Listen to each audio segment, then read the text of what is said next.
Shalom saudara-saudara. Hari ini kita melihat di dalam sesi ke-6 tentang kesembuhan ilahi, dan kita akan melihat cara-cara untuk mendoakan atau untuk melihat kesembuhan terjadi. Dan kita hari ini melihat bahwa doa sungguh berkuasa. Tuhan Yesus juga sudah mengajarkan kepada kita tentang doa yang berkuasa, yang efektif, yaitu kita harus minta dan cari dan ketok. Nah, ini bukan cuma minta sekali, cari sekali, ketok sekali, tapi ini adalah yang disebut di dalam grammar bahasa Yunani sebagai satu present imperative, satu perintah untuk sekarang ini yang berulang-ulang. Jadi itu adalah minta dan minta dan minta, cari dan cari dan cari, ketok dan ketok dan ketok. Kalau kita ingin melihat sesuatu terjadi, iman kita harus bertekun dan kita harus berdoa terus. Karena itu juga sebagai salah satu buah dari iman. Di dalam Yakobus 5 ayat 15 sampai 16, kita diajarkan doa yang lahir dari iman akan menyelamatkan orang sakit itu. Dan Tuhan akan membangunkan dia. Dan jika ia telah berbuat dosa, maka dosanya itu akan diampuni. Karena itu hendaklah kamu saling mengaku dosamu dan saling mendoakan supaya kamu sembuh. Doa orang benar bila dengan yakin. Nah, ini istilah yakin di sini bahasa Yunaninya adalah energeo, yang artinya energetik dan efektif. Dan kalau kita berdoa demikian dikatakan sangat besar kuasanya. Demikian di dalam Yakobus 5, 17 sampai 18, kita melihat bahwa Nabi Elia berdoa demikian. Dan dikatakan Elia adalah manusia biasa sama seperti kita. Dan ia telah bersungguh-sungguh berdoa supaya hujan jangan turun. Dan hujan pun tidak turun di bumi selama 3 tahun dan 6 bulan. Lalu ia berdoa pula, dan langit menurunkan hujan, dan bumi pun mengeluarkan buahnya. Jadi di dalam doa Elia, kita melihat karena dia dengan energi, dengan semangat, dengan efektif, dengan iman, dia dapat menutup langit, dan dia bisa membuka kembali langit. Artinya di dalam doa ada kuasa. Kita bisa mengubah keadaan. Yang sakit bisa menjadi sembuh. Yang kemarau bisa menjadi musim hujan. Yang musim hujan bisa menjadi kemarau. Karena Allah sanggup melakukan segala sesuatu. Dan kalau kita berdoa dengan efektif, dengan iman, kita boleh melihat mujizat-mujizat terjadi. Dan Yesus ajarkan hal demikian di dalam Matius 7 ayat 7. Waktu dia mengajar kita untuk cari dan cari dan cari, minta dan minta dan minta, dan ketok dan ketok dan ketok, sampai kita melihat mujizat terjadi dan doa kita dijawab. Bukan untuk memaksakan Tuhan, tetapi sebagai satu unsur iman dan kesungguhan di dalam permintaan dan doa kita kepada Tuhan. Nah, kami mempunyai seorang teman namanya Frank di Jackson, Tennessee, di Amerika. Dia sudah sakit kanker otaknya, dan kami sudah berdoa dan berdoa dengan dia. Dan kami juga ajarkan dia bersama istrinya supaya tumpang tangan tiap hari, berdoa tiap hari. Dan mereka bertekun di dalam doa selama 3 bulan, mujizat terjadi dan Frank disembuhkan dari kanker. Saudara, saya percaya bahwa Tuhan Yesus tetap berkuasa kalau kita bertekun di dalam doa, kalau kita beriman di dalam doa, dan kita berdoa dan berdoa. Jadi kita akan cari dan cari, minta dan minta, ketok dan ketok, sampai mujizat terjadi. Jadi terus berdoa saudara-saudara, dan melihat kuasa Tuhan bekerja di dalam hidup saudara.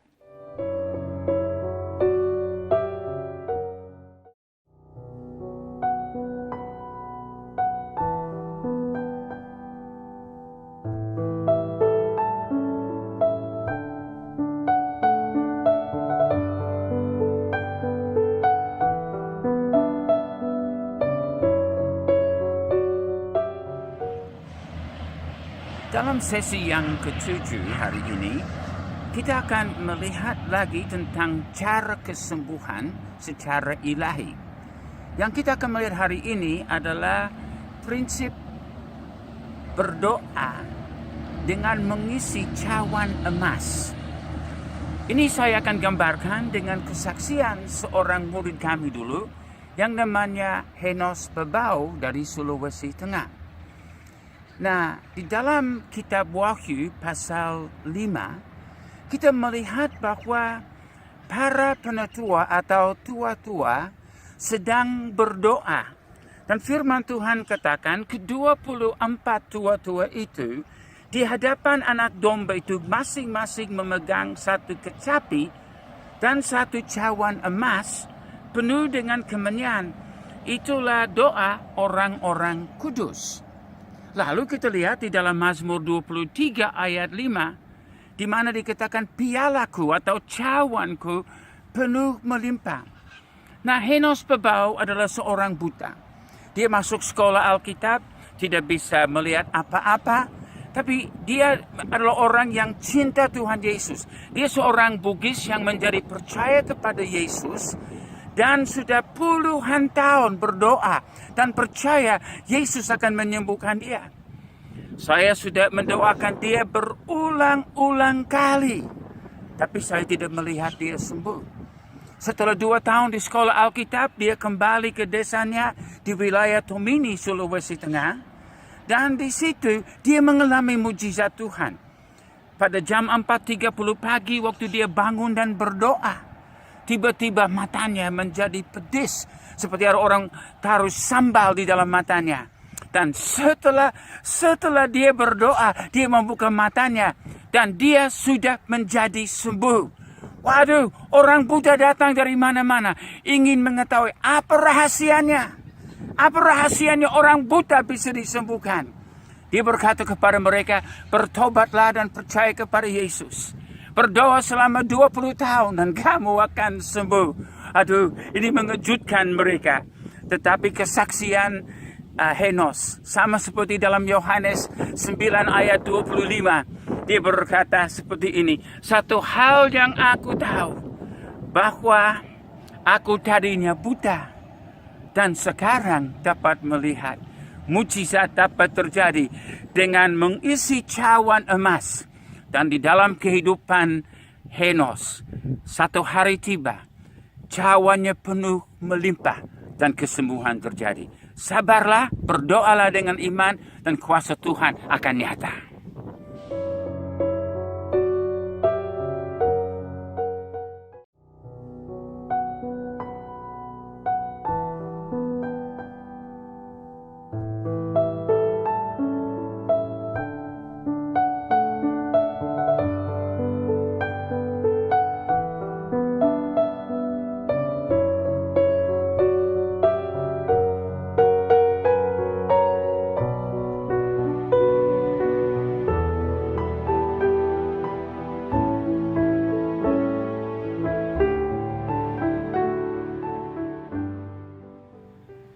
Dalam sesi ke-8 di dalam kesembuhan ilahi, kita melihat satu cara kesembuhan lain lagi, yaitu kuasa pengampunan.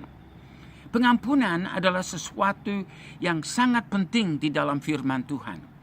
Di dalam Matius 18 ayat 23 sampai 35, kita melihat seorang raja memanggil orang yang berhutang kepadanya. Satu orang mempunyai hutang besar sekali, 10.000 talenta. Nah, dia diampuni oleh raja. Tapi setelah diampuni, dia keluar dan tidak mau mengampuni seorang yang hanya berhutang 100 dinar kepadanya.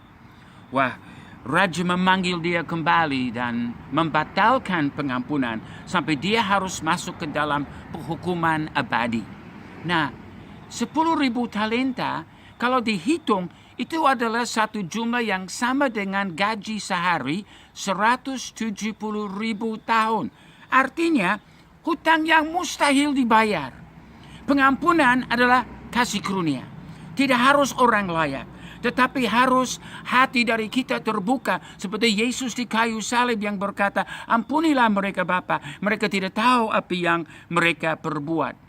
3 ibu yang kita kenal dipenjarakan selama 3 tahun. Ada Ibu Eti, Ibu Rebecca, dan Ibu Ratna.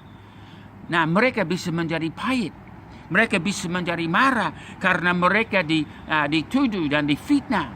Tapi karena mereka memberi pengampunan, kasih karunia Tuhan bekerja di dalam penjara itu, dan 96 napi bertobat dan terima Tuhan Yesus sebagai juru selamat. Juga di Sulawesi Tengah di dalam tahun 2005, ada 4 gadis pemudi sementara menuju sekolah diserang dan 3 ditangkap dan dipenggal kepalanya. Yang keempat luput. Dia melarikan diri walaupun kena luka di wajahnya. Nah, orang tuanya yang sangat menderita, saya melayani mereka, berdoa bersama dengan mereka, dan keempat ibu ini memberi pengampunan. Saya berkata, kenapa bersedia memberi pengampunan?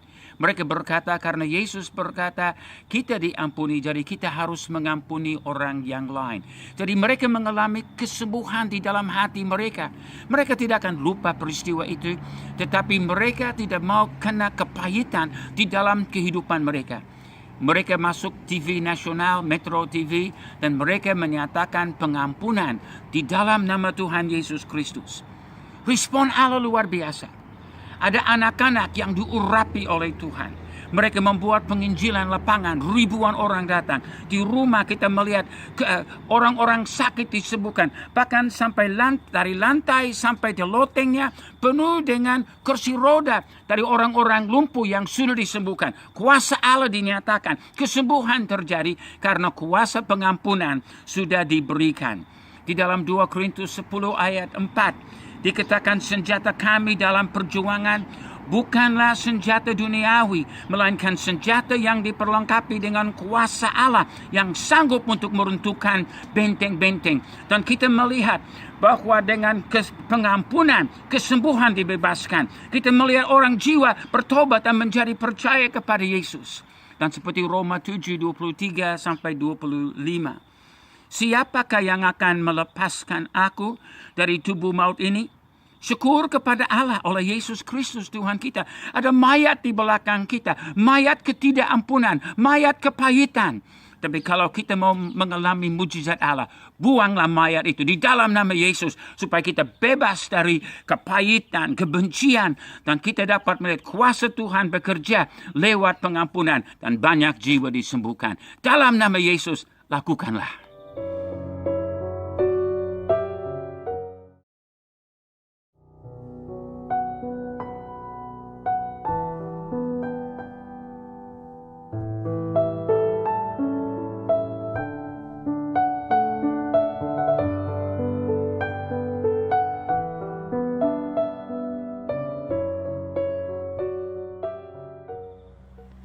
Shalom saudara-saudara.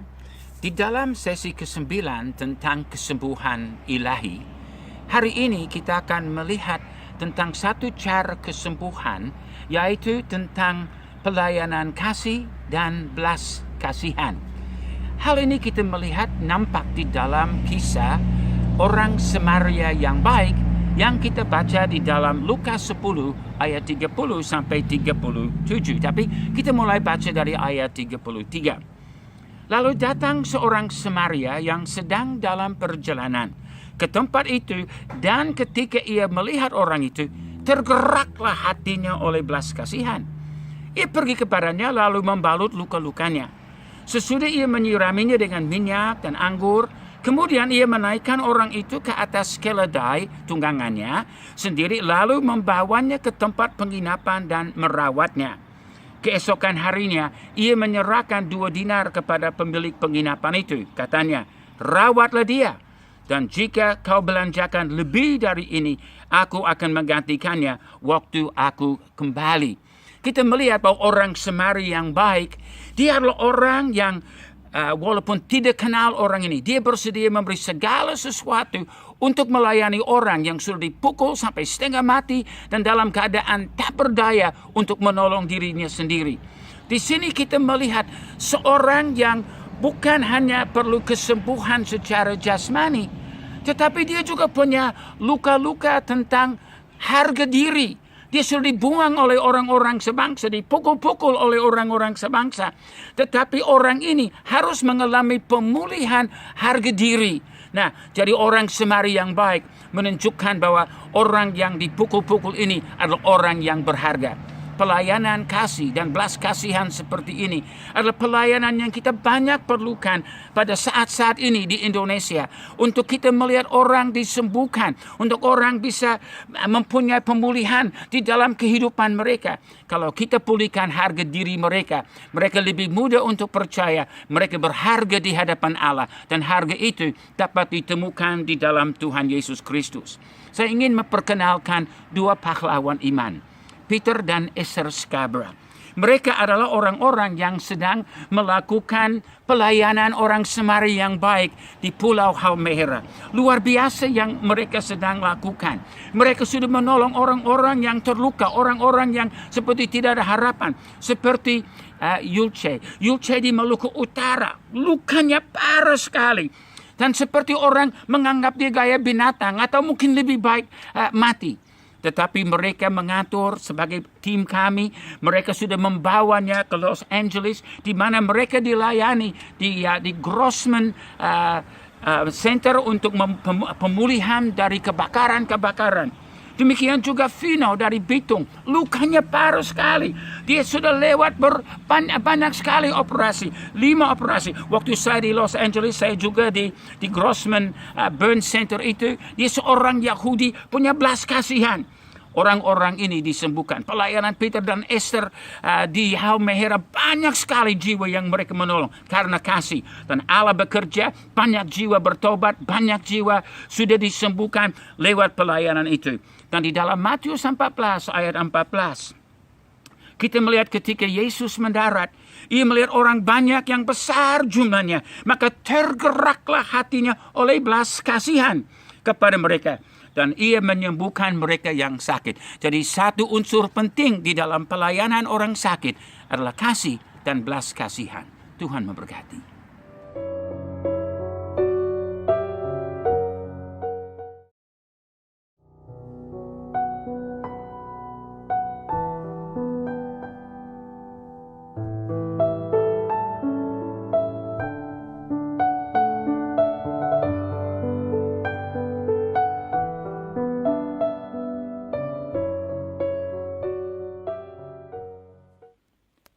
Sesi penutup di dalam kesembuhan ilahi, sesi ke-10, adalah tentang kesempurnaan dan kesehatan ilahi.